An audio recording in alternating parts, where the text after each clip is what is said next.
I'm Felicia and I like scary movies, and I'm coming to you live with my new haircut. I have not cut my hair in probably 2.5 years, and I finally had to do it. The ends are very dead. So I know it's not a drastic difference, but it is different for me. Anyways, today we are doing a video that I've been excited about for a while, which is to give you guys 5 different horror documentaries to watch. I am kind of a super nerd in many, many ways, in that I like to watch documentaries about the things I'm interested in, and so all of these really fed that desire, and some of these are not just about horror movies, they're also about horror lifestyle, so I'm excited about these. Okay, the first one I have is Never Sleep Again, The Elm Street Legacy. Now, this is directed by Andrew Cash, and I will caution you that it is 4 hours long.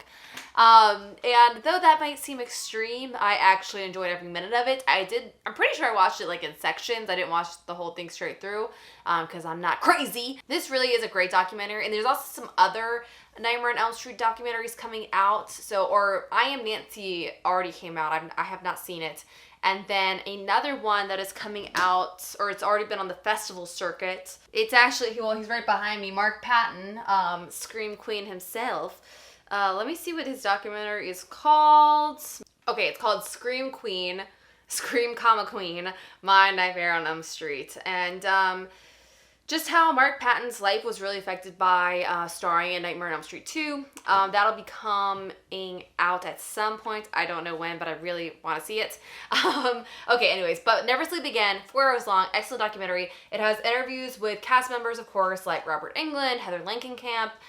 It has never before seen footage, and it also does something that I'm excited about, where yes, you're getting a lot of behind the scenes stuff that we want about Nightmare on Elm Street, but we also get a look into like the Freddy craze and like the toys and the Halloween costumes, and how Freddy became like an icon more than just a movie character. And so all that stuff is sort of covered, and it's really good. It's really good. That one, I believe, you just have to watch on like Amazon or somewhere like that. Next up, we have Haunters, The Art of the Scare. And this is a movie about haunted houses and haunted attractions. It's by John Schnitzer, which I hope I said your last name right. I actually follow him on Instagram, and he just seems so cool and like I want to be your friend. But he basically takes us behind the scenes of a lot of different kinds of haunts. Like, yes, haunted houses, but also extreme haunts, haunted attractions, home haunts, which a lot of the documentary focuses on. And I loved it because it is this, it's like, yes, a horror movie is amazing, but going to a haunted house has this very different feeling where you're walking through the movie in a way, and it can be so much scarier and more visceral, and you're screaming and you're laughing, and it's such an amazing experience. The one part I found particularly fascinating is when he goes into McCamey Manor. That is a home haunt run by this guy named Russ. And it became very famous because he posts YouTube videos of his home haunt. It's like really, really long. People have to sign this waiver. For many years, there was no safe word. Apparently, there is a safe word now. And he would basically just take these people into his basement and torture them for however many hours he felt like, and put it on YouTube. And people would sign up, and still do sign up to do this. So it has that part of it too, where you have people that are going to such extremes to scare or to feel true terror. And I think that all is like very, very fascinating to me. I'm not someone that, I don't think I could really handle an extreme haunt, though I love haunted houses. I don't really want to be touched. I don't know. Maybe I'll do it one day. But it is interesting to look at this documentary and see where people are having fun and when it's not really fun anymore and it's just like a little like messed up. But it's really good. Highly recommend. It used to be on Netflix, but I don't think it is anymore. So I'm pretty sure you have to watch that one on Amazon as well. I'll make sure to link all this down below for you. Next up, we have Horror Noir, A History of Black Horror. This is on Shudder, as are the next 2 docs I'm going to talk about. This one was directed by Xavier Bergen and features a lot of people. It has Tony Todd, it has Jordan Peele, it has Ernest Dickinson. It was also produced by Phil Nobile Jr., who I interviewed on this channel a while back. He's the editor editor-in-chief of Fangoria magazine.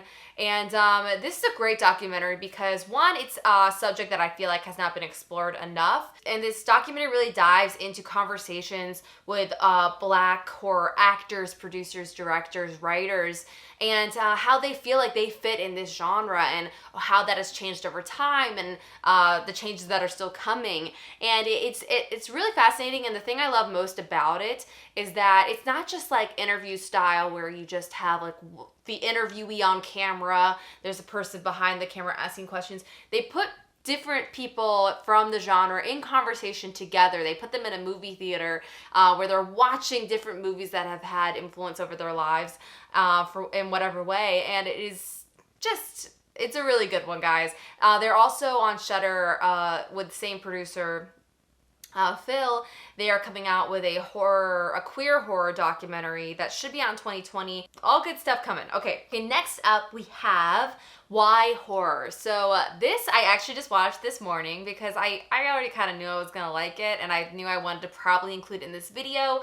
This was also on Shudder, and it follows horror fan and journalist Tal Zimmerman, and he basically goes around the country and around the world talking to horror fans and psychologists and different types of horror creators, and trying to understand the psychology of why people like horror movies. Why do we like to be scared? And that is something that people, I feel like, ask horror fans a lot. It's like, why are you so obsessed with this? Is there something wrong with you? And what I really like about this documentary is that they don't just talk about horror movies. They talk about horror TV shows, video games, horror conventions, how horror is like sort of a lifestyle, you know? And something I really like about this documentary is they're not just talking about now necessarily, they're also kind of going into the history of humans and their obsession with horror and how this is not really a new thing. I mean, people used to go to public lynchings, you know what I'm saying? They don't really talk about that. But there's always been this sort of love for horror and the macabre and this interest in it. And also how it is very different from culture to culture, but how all cultures are very interested in the cathartic experience of a horror movie and feeling terror in their body from a safe environment, aka a movie theater or your own bedroom. Anyways, I jabbered too long about that one, but it is very, very good. I really appreciate it. I had a great time watching it. I felt like it was made for me, and if you're watching this channel, it was also made for you. Okay, and last but not least, I'm drinking wine. Smoke and Mirrors, the story of Tom Savini. Guys, this documentary is exactly what I wanted it to be. It was everything I wanted it to be. So Tom Savini is, of course, a very famous special effects artist, actor. He's also directed. He's done everything. And this one's directed by Jason Baker, by the way. But the way in which this documentary takes you really through his entire life and career in a way that makes me feel like by the end of it, like I really knew him. It's actually quite personal. He talks a lot about his personal life, and his children and his relationships, and how some of those things also played into his career, and parts of his career that he didn't like how it went, and things he missed, and he loves the theater.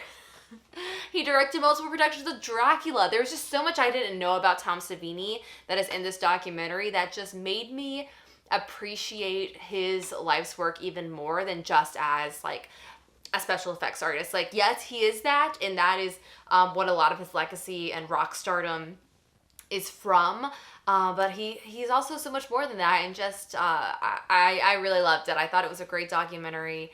All the interviews are really fun. There's so many just like pictures from his life, and from all these different sets he's been on, and it's a good time. And it also made me like, I was saying this to my boyfriend, but I was just like, I didn't even realize how, like, yes, he's a great actor, but also like how much of a stunt person he is, and he's just like doing backflips and like he's doing all the stunts himself. I don't know. I had a blast watching this. I felt like by the end of it, I really like knew Tom Savini as a person, which of course I don't, but I'd like to feel like I do. So it's really good, guys.